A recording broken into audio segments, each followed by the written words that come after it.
No final do século passado, nós acreditávamos que saber a sequência do nosso DNA poderia resolver os mistérios da genética humana.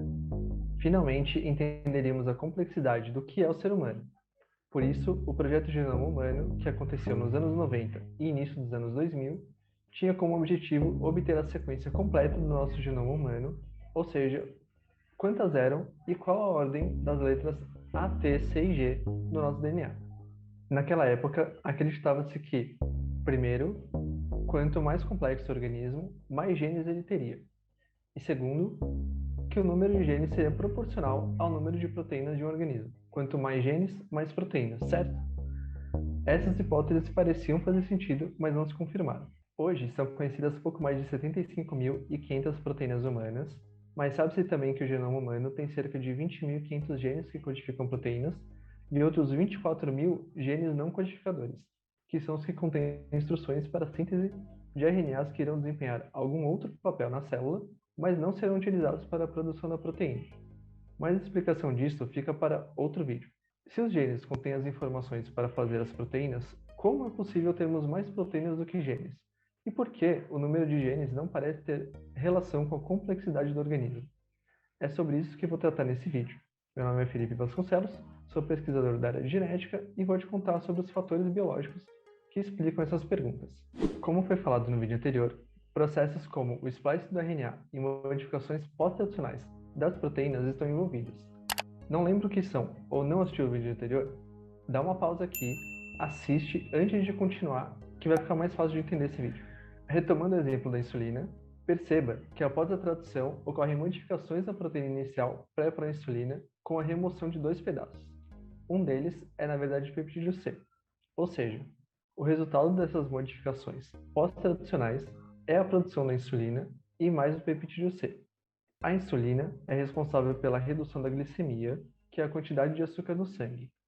Hoje, também se sabe que o peptídeo C cumpre algumas funções, como por exemplo ser anti-inflamatório e antioxidante, e ele também atua na melhora do fluxo sanguíneo. Esse caso ilustra que um gene pode conter a informação para a produção de mais de uma proteína, e essas proteínas podem estar envolvidas em diferentes processos do organismo. Outro mecanismo que contribui para termos mais proteínas que genes codificadores de proteínas em humanos é um evento de nome splice alternativo. Para entender o mecanismo de splice alternativo, vamos te mostrar como é a produção de 3 proteínas a partir de um único gene, o calca. No vídeo anterior detalhamos melhor, mas vale relembrar que o splicing acontece após a transcrição do gene em questão em pré-RNA mensageiro. É nesse momento que são removidos alguns trechos do RNA e sobram os exons, formando o RNA mensageiro maduro. O gene calca tem 6 exons. Após o splicing, na tireoide permanecem os exons 1, 2, 3 e 4. Já nos neurônios, ficam os exons 1, 2, 3, 5 e 6. Ou seja, para o mesmo gene e pré-RNA mensageiro, existem diferentes alternativas de RNA mensageiro maduro. Por isso chamamos esse fenômeno de splicing alternativo. No caso específico do gene calca, o RNA mensageiro formado na tireoide dá origem a uma proteína inicial que sofre uma série de alterações e origina duas proteínas finais, o hormônio calcitocina e a catecalcina.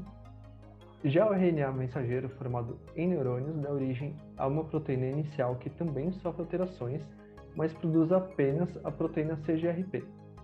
Ou seja, a partir de um único gene, o calca, há a síntese de 3 proteínas diferentes, graças a 2 mecanismos, o splice alternativo e as alterações pós-traducionais. Elucidamos então como é possível os humanos terem 75.000 proteínas e apenas 1.000 genes codificadores de proteínas. Agora, podemos entender também que a chave da complexidade humana não está no número de genes, mas no uso das sequências dos genes como módulos para construir diferentes proteínas. Bom, mas voltando à genética, agora não te surpreende tanto que outros seres vivos tenham mais genes do que os humanos, certo? Por exemplo, o peixe paulistinho tem aproximadamente 5.000 genes codificadores de proteínas a mais do que os humanos. O tomate tem cerca de 14.000 genes codificadores de proteínas a mais que os humanos, e o milho apresenta cerca de 19.000 genes a mais. Espero que tenha ficado claro para você que a complexidade de um organismo não pode ser diretamente avaliada a partir de um número de genes presentes em seu genoma, uma vez que existem diversos mecanismos intermediários entre o gene e o produto final de sua expressão, a proteína. Fica alguma dúvida? Deixa aqui nos comentários, nós vamos te responder. Até a próxima!